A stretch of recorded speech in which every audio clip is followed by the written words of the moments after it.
Praise the lord. ఒక తల్లి ప్రార్థనలు ప్రపంచాన్ని మార్చిన కథ. 1700 మధ్య ఇంగ్లాండ్ దేశంలోని ఒక చిన్న గ్రామంలో ఒక ఇంట్లో వెలుగు మిన్నగా కనిపించేది. అది రాజ్మహల్ కాదు, అది చిన్న గృహం మాత్రమే. కానీ ఆ ఇంట్లో ప్రతిరోజు ఒక ప్రత్యేకమైన దైవిక శాంతి, వెచ్చదనం, ప్రార్థనల పరిమళం ఉండేది. ఆ ఇంటి యజమానురాలు సుసన్నా వెస్లీ. ఆమె పిల్లలు ఆమె చుట్టూ ఆడుకుంటుంటే ఆమె ఓ మూల నిశ్శబ్దంగా కూర్చుంటుంది. అప్పుడు ఒక విషయంలో వారు చాలా స్పష్టంగా ఉన్నారు. అమ్మ తల మీద ముసుగు వేసుకుంటే దానికి అర్థం దేవునితో మాట్లాడుతుంది, ఎవరు ఆమెను అడ్డుకోకూడదు అని. ఆమె ఓ సాధారణ తల్లి కాదు, ఆమె దేవుని ప్రియమైన సేవిక. ఆమె తన ఇంటిని ఒక ఆధ్యాత్మిక యజ్ఞస్థలంగా మార్చిన మహిళ. పిల్లల కోసం ప్రార్థన.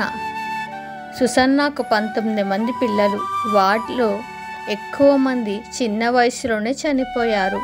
అయినా కూడా ఆమె మరింత గాఢంగా దేవునితో మాట్లాడింది. ప్రతిరోజు ఆమె పిల్లల కోసం పేరు పేరున ప్రార్థించేది.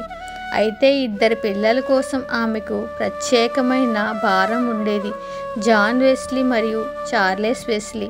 ఓ తల్లి గుండె ఇలా దేవుని అడిగింది, ప్రభువా, నా కుమారులు నీ సేవలో నిలబడాలి, ప్రజల్ని తిరిగి నీ వాక్యమునకు తిప్పాలి, దేశాలని గడగడలాడే వాక్య బలం వారిలో ఉండాలి.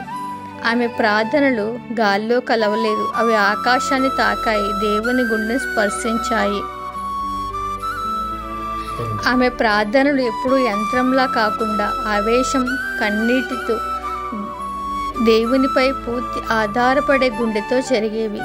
పెద్ద చర్చిలు లేవు, గొప్ప సంగీతం లేదు, కానీ ఆమె ఇంట్లో దేవుని ఆత్మ స్వేచ్ఛగా సంచరించేది. ఆమె ఇంట్లో ప్రతి వారంలో ఒకసారి బైబిల్ అధ్యయనం, ప్రార్థన, ఆత్మీయ శిక్షణ జరిపేది.